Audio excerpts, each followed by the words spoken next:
Vous êtes sur la télévision du Burkina. Au sommaire de ce lundi, l'ouverture du dialogue gouvernement et organisations syndicales après 4 années de suspension. Rencontre reportée sine die car le syndicat veut d'abord examiner le rapport qui lui a été soumis.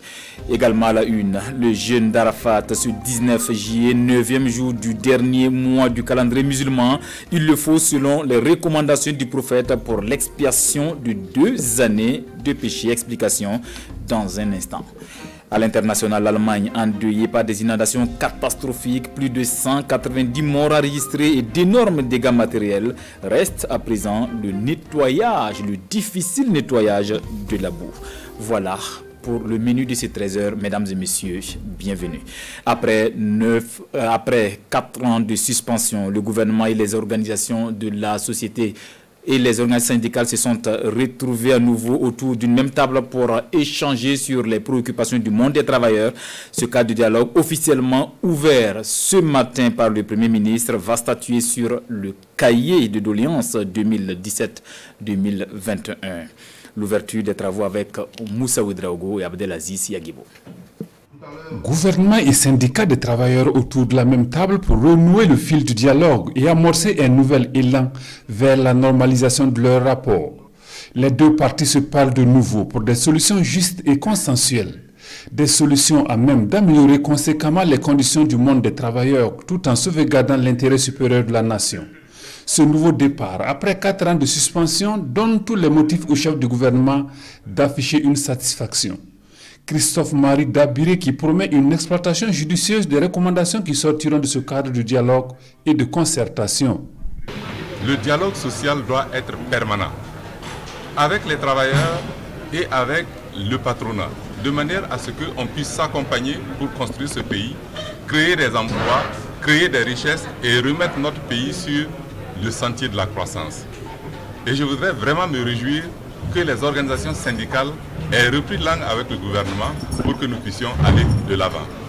Le président du FASO, dans un certain nombre d'adresses à la nation, a invité le monde du travail et le gouvernement à trouver les voies et moyens de créer une trêve sociale qui peut permettre de relancer le développement économique et social de notre pays. Et je crois qu'aujourd'hui, c'est un jour qui doit être marqué d'une pierre blanche parce que nous allons dans cette direction. Les échanges s'annoncent francs et directs. Responsables syndicaux et chefs de plusieurs départements ministériels ici conviés vont s'appuyer sur ce rapport que le ministre de la fonction publique remet officiellement aux syndicats. Rapport dans lequel l'exécutif propose des réponses aux doléances de la période 2017-2021 formulées par les organisations syndicales. Cette rencontre tant attendue arrive vraiment à un moment assez particulier de notre histoire, à savoir que le Burkina traverse aujourd'hui, en tout cas des phénomènes de terrorisme et autres qui ne sont pas de nature vraiment à faciliter la vie des Burkinabés. Aujourd'hui, il faut voir la dimension Burkina Faso et vraiment aider à ce qu'on puisse avancer. Donc ça veut dire quoi? Que toutes les questions que nous avons posées seront examinées tout en tenant compte de nos réalités, tout en tenant compte de ce que nous vivons au quotidien. Le respect de la liberté syndicale et l'amélioration des conditions de vie des travailleurs et de tous les Burkinabés sont au cœur des revendications des syndicats. Seront aussi débattues à cette tribune des questions liées aux conditions des forces de défense et de sécurité dont les exploits au front sont ici salués par tous. Aux dernières nouvelles, cette rencontre n'a tenu qu'à l'ouverture officielle des travaux car juste après, les organisations syndicales ont demandé une suspension pour se concerter sur les réponses proposées par le rapport qui leur a été soumis. Le syndicat compte revenir sur la table du dialogue le jeudi 22 juillet prochain.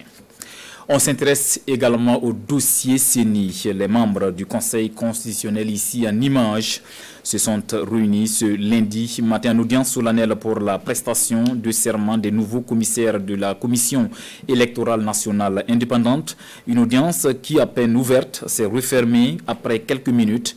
Le président Kassoum Kambou, dès l'ouverture de l'audience, communique l'objet du jour, ordonne l'entrée des nouveaux commissaires pour la prestation immédiatement. Il annonce le report sine-die de l'audience pour non-conformité du dossier, une non-conformité qui n'a pas été expliquée à l'assistance. Polémique autour de la nouvelle usine de transformation de phosphate de Koupela. Est-ce celle de Kodjouari délocalisée? Il n'en est rien, selon les responsables de la CEPB, la société d'exploitation du phosphate du Burkina. Ils étaient samedi face aux forces vives de la région de l'Est pour mieux s'expliquer et recueillir les préoccupations des populations. Compte rendu de Presli Kemtouré et Ibrahim Sanou. L'usine de transformation des phosphates de Koupela n'est pas une délocalisation de celle de Koutiari dans la Tapoa. L'équivoque est levé d'entrée de jeu par le directeur général de la société d'exploitation des phosphates du Burkina, CFPB. Il ne s'agit pas de délocalisation. L'usine de Koutiari est prévue donc pour transformer le phosphate en phosphore et en un concentré. Et l'usine de Koupela est tout autre chose, c'est juste un mélangeur d'engrais qui va utiliser donc des intrants comme l'azote, le potassium et donc le phosphore pour faire donc des engrais minéraux. À Koutiari, le jugement des phosphates est à ciel ouvert et estimé à 100 millions de tonnes. Actuellement, il n'y a qu'une machine de broyage installée à Diapaga. Mais le directeur de la CFPB rassure. Le phosphate sera exploité à Koutiari, il sera transformé à Koutiari et on aura un produit fini à Koutiari. Pour le moment, on n'a que donc, du Burkina Phosphate qui est un produit semi-fini. Voilà, donc on va poursuivre donc, les efforts pour arriver donc, à mettre en place l'usine de transformation et tout se fera vraiment à Koutiari sur place. Il n'y a rien qui va la couper là. Koupela, c'est une autre unité à part entière. L'implantation d'une usine de transformation des phosphates à Koutiari fait partie des revendications du mouvement Ougolmofi. Après, il y a effectivement donc, un gisement de phosphate au niveau donc, de la province de la Tapoa là, et que ce phosphate en tout cas exploité depuis 40 ans maintenant, que l'État prenne en tout cas les dispositions pour que l'exploitation des phosphates là vraiment bénéficie de façon vraiment claire donc, aux populations riveraines. Le cadre de concertation pour la gouvernance et la sécurité est l'initiateur de ces échanges. Le développement du Sud-Ouest, voilà qui réunit les forces vives de la région à l'initiative du gouverneur Emmanuel Zongo. Une rencontre de concertation sous forme de conférence publique en vue de fédérer les énergies car le Sud-Ouest regorge d'énormes potentialités à valoriser. On en saura plus avec Issaka Zabré et Fortuné Olo Christophe-Da. Les fils et filles du Sud-Ouest se concertent pour repenser le développement socio-économique de la région. Cette rencontre est voulue par le gouverneur Emmanuel Zongo, motivé selon lui par le constat que le niveau de développement du Sud-Ouest n'est pas à la hauteur de ses potentialités naturelles et sur le plan de la ressource humaine. Comme justement le disait cet écrivain français, il n'y a de richesse que d'hommes. Et aujourd'hui, nous avons voulu réunir toute cette richesse de capital humain pour que nous puissions ensemble réfléchir autour donc de notre développement à la base. Et actuellement, tout développement au niveau du Burkina ne peut se décrocher du programme présidentiel pour les 5 prochaines années. Le programme présidentiel 2021-2025 a fait l'objet d'une communication effectuée par le bureau de suivi du dit programme. Les travaux devront déboucher sur une déclaration dite de Gawa censée marquer l'engagement de chaque acteur à cette cause de développement. Je pense que les populations ont une grande partition quant au développement, vu qu'ils sont à la fois objet et sujet. Et nous avons, nous, les cadres, les élites intellectuelles, à trouver, j'allais dire, le truc, permettez-moi l'expression, qui va provoquer le déclic de l'ouverture des mentalités au processus de développement moderne, sans mettre hors du circuit nos valeurs traditionnelles. Autre grand point de cette conférence publique, un panel sur le thème « Contribution des forces vives du Sud-Ouest au processus de développement de leur localité ». Autre point de l'actualité, une famille, un arbre fruitier, c'est une opération lancée samedi dernier à Ouiguia par l'association Songitaba pour le développement du Yatenga. L'opération s'inscrit dans la dynamique de la politique du président du Faso sur le reboisement. Plus de 1000 plants seront mis en terre dans la cité de Naba Kango. Abbas Traoré, Alidou Alain Savadogo. Plantant utile et responsable, l'association Songetaba pour le développement du Yatenga donne l'exemple au Palais Royal. L'opération Une famille, un arbre fruitier est pensée pour reverdir la région, mais aussi pour redynamiser la solidarité entre les fils et filles du Yatenga. Le couvert végétal, la région du Nord n'est pas si grande, donc c'est pour joindre l'utile à l'agréable. Et aussi, vous savez que les arbres fruitiers ont un double avantage, donner de l'ombre, donner des fruits aux familles et protéger contre la couche d'ozone au niveau du pays. Aujourd'hui, les fils et filles du Yatenga sont un peu dispersés et à travers cette association et des activités socio-culturelles, éducatives, nous allons tenter de les regrouper ensemble, tous ensemble, pour aller de l'avant et rebâtir notre belle région du Nord. Par cette remise des plans et sa mise en terre, Nabakiba donne le top départ de l'opération. Pour cette première édition, plus de 1000 plants fruitiers seront distribués à la population. Nous voulons demander qu'à l'intérieur de chaque famille, il y ait une organisation conséquente pour faire de sorte que le Sahel ne devienne pas une fatalité, mais le Sahel devienne une opportunité. Que la zone, par exemple, au niveau du Yatenga, que ça puisse permettre de pouvoir créer des arbres fruitiers pour que nous puissions consommer. Que ça soit un exemple, que ça soit un catalyseur dans l'ensemble des grandes villes du Burkina Faso pour permettre que ces villes-là deviennent des villes vertes. Les baobabs, les manguiers et les goyaviers sont entre autres plants distribués au lancement de l'opération. Jour J-1 de la célébration de l'Aïd el-Kébir, le grand rassemblement au mont Arafat, c'est bien ce 19 juillet, 9e jour du dernier mois du calendrier musulman. Covid-19 faisant pas de pèlerinage à la Mecque pour nos candidats, les fidèles le savent bien, ils doivent jeûner ce lundi, une recommandation du prophète Mahomet qui, selon l'imam Nuhun Bakayoko du Serfi, équivaut à l'expiation de 2 années de péché. Explication dans ce reportage de Urbain Benito Somé et Oumou Sissé.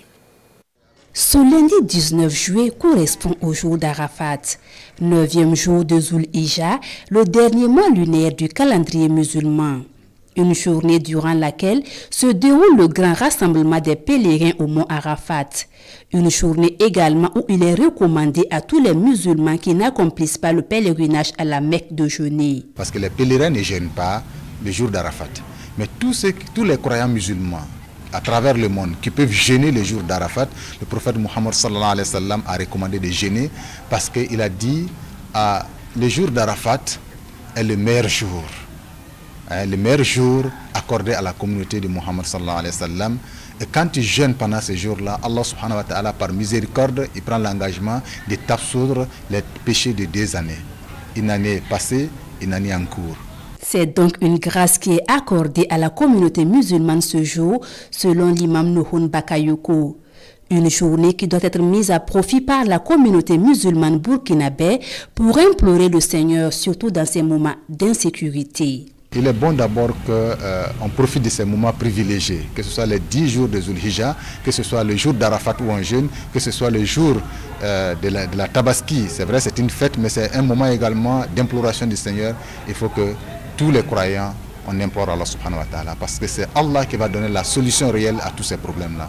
Que ce soit les problèmes sécuritaires, que ce soit les problèmes sanitaires, de santé, ou tout autre problème économique, etc., social, en réalité, c'est Allah qui donne la solution. Et il est bon qu'effectivement les croyants implorent Allah subhanahu wa ta'ala. C'est le premier rôle. Deuxièmement, tout ce que l'on peut faire, soit en réflexion, en termes de réflexion pour proposer des solutions, soit en termes de contribution au plan social, surtout par exemple que nous avons des déplacés sociaux et que quand on peut contribuer donc à amoindrir leur peine, c'est bon de le faire. Le jour d'Arafat est le jour qui précède la Tabaski. Il est également recommandé pour ceux qui peuvent d'observer le jeûne le matin de la Tabaski jusqu'à l'immolation des animaux recommandés par le prophète Mohammed, selon l'imam Bakayoko. Voilà, des précisions de Oumou Sissé. La journée internationale des mères célébrée en différé samedi dans la cité de Bankoui sous le signe de la solidarité. L'association Hami Lalo fait don de vivres et des ustensiles de cuisine pour les veuves, les déplacés internes et les personnes démunies. Témoignage de Yves Rwamba, Edouard Ouedraogo et Dramanso. À travers ces pas de danse, ces femmes expriment leur joie à l'association Ami Lalo. Sur la place du nouveau marché du secteur 5 de Dédougou, ces personnes démunies reçoivent des vivres et des ustensiles de cuisine. Un geste qui fait partie des activités phares de l'association Ami Lalo lors des fêtes des mères. On a toujours songé chaque année à la fête des mères pour faire un geste à ces mamans, à ces tantes-là. Alors si vous voyez dans la foule, il y a des hommes aussi. Alors certains ont perdu leurs femmes, ils sont dans des difficultés. Pour aider ces personnes démunies à avoir de quoi se nourrir, la donatrice compte sur d'autres bonnes volontés. Nous, on demande toujours de soutien des partenaires qui peuvent nous soutenir. Il ne s'agit pas d'être riche pour pouvoir donner à l'autre. Voilà, même si c'est un grain de maïs, on peut se partager. L'acte posé cet après-midi est un acte très salutaire. Le moment que vivent les personnes âgées, les personnes vulnérables, les personnes déplacées internes, les personnes handicapées. Donc vraiment c'est un acte salutaire. En tout cas, si chaque fois si ça vise ces personnes diminuées là, nous sommes prêts pour accompagner. L'association Ami Lalo, qui veut dire mettre fin aux soucis en Dioula, poursuit entre autres objectifs le soutien aux personnes démunies, veuves et déplacées selon sa présidente Alimata Sangaré.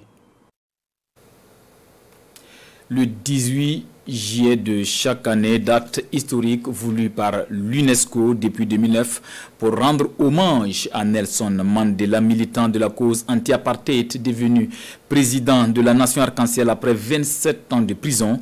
Hier, 18 juillet, journée internationale Nelson Mandela, en communion avec les détenus. Des citoyens ont eu accès à la MACD, la maison d'arrêt et de correction de Dori. Visite guidée en image avec Ibrahim Kagone et Pinidi Nyano. C'est par une montée des couleurs, une visite guidée des cellules de détention qu'a débuté la journée internationale de Nelson Mandela dans les locaux de la maison d'arrêt et de correction de Dori. Ici, la journée internationale de Nelson Mandela ainsi que le respect et l'importance des couleurs nationales sont expliqués aux détenus. Nous avons rendu cette visite de la maison d'arrêt et de correction de Dori pour justement toucher du doigt les réalités de ce monde, du monde carcéral et encourager également les détenus parce que c'est leur journée. Il faut dire que cette visite m'a impressionné parce qu'il y a eu une grande amélioration dans les conditions de détention. Déjà, vous voyez, je ne vais pas vous cacher, quand nous sommes rentrés, personne n'a senti d'odeur. Par le passé, il fallait faire la croix de la bannière, comme on le dit, pour pouvoir respirer à l'intérieur. L'occasion est belle pour les premiers responsables de la maison d'arrêt et de correction de Dori d'interpeller les OSC, les ONG à venir s'imprégner des réalités du milieu carcéral. Nous remarquons que ces associations, ces ONG et OSC là n'interviennent pas comme il se doit dans cette prison parce que c'est prévu par les textes. Ils doivent visiter la prison, s'imprégner de certaines réalités. Cela va nous permettre aussi de corriger ce certain nombre de choses parce que nous n'est pas fait. La journée internationale Nelson Mandela à Dori est aussi ponctuée par des jeux de société entre les pensionnaires de la maison d'arrêt et de correction de Dori et la population venue communier cette journée avec ses pensionnaires. Allons voir de près les créations de Boukari Ouedraogo, dit OB Style Design. Il était sous les projecteurs le week-end ici à Ouagadougou pour un avant-goût du Salon international du textile africain en prélude au 7e CITA prévu fin octobre à Djibouti.